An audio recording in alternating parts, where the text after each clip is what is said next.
Hi. Well, today we're going to do another one of these Can You Identify These Guns videos.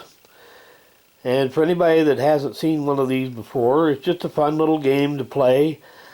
I'll set some guns out on the cleaning table, let you have a look at them, and see if you can identify what they are without being able to clearly see the markings.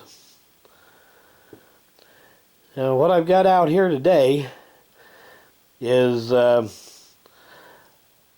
fairly modern semi-automatic rifle and two very old revolvers, double action only revolvers.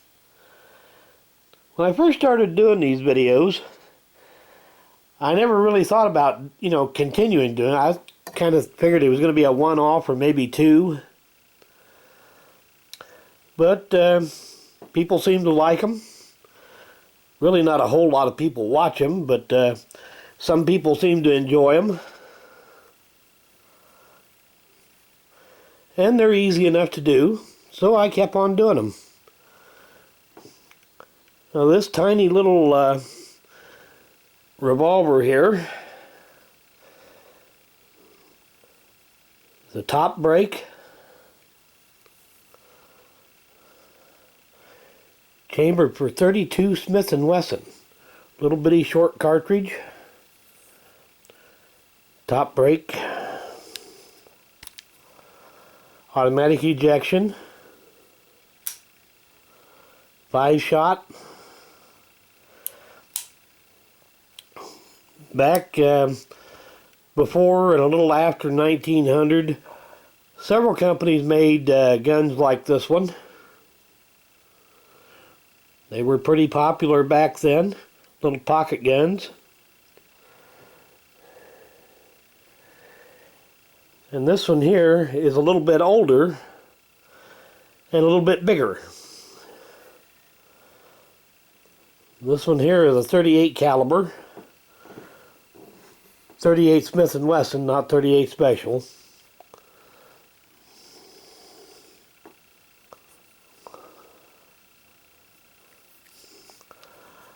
Also a top break.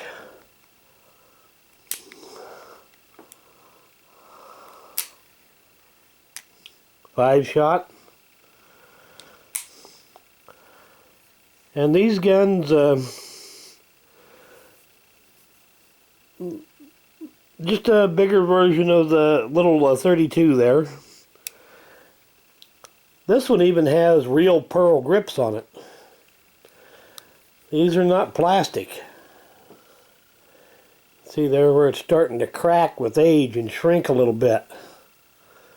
Another place where it's kind of cracked. These days it's pretty common to see the plastic fake pearl grips, but not real ones. Now this rifle may be really difficult for people to get, since these days everybody and their dog makes an AR style rifle. But I'll give you a little hint on this one.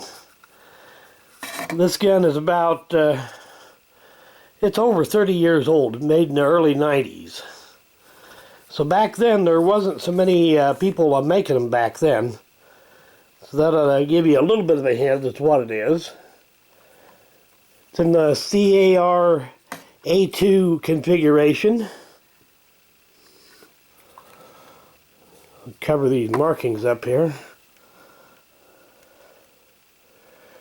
Right now I just got a 20 round mag stuck in it, but it takes 30s or 5s or 10s or whatever you want to load into it, just like any other AR. Chambered in 223 5.56. So I'll give the answers here in a little bit.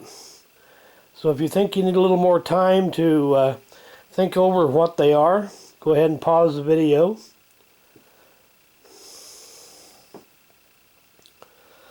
Okay, I'll go ahead and give you the answers now. This is a little Smith & Wesson 32 hammerless, safety hammerless.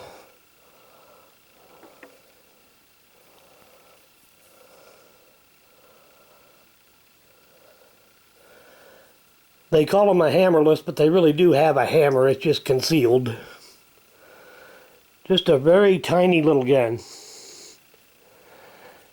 And this one is just an older version of it in a 38 special, or 38 Smith & Wesson. Notice the way that the top brake works on this one as opposed to the other one. The other one has a lift-up tab here to open it up.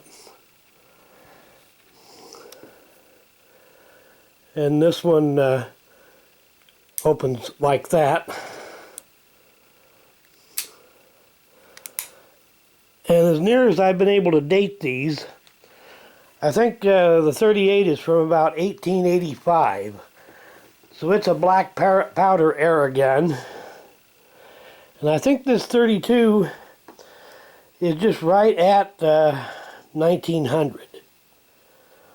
So it's just barely into the smokeless age.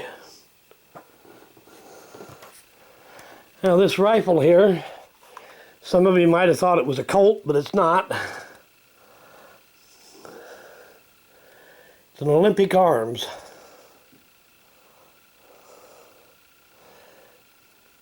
Olympia, Washington.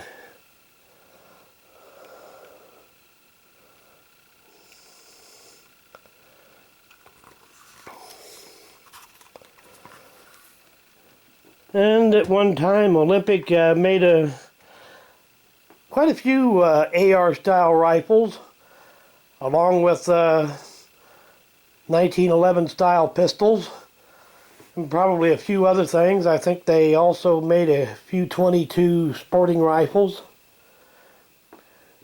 But I'm not even sure if they're in business anymore. I have not seen an Olympic gun around for quite a while.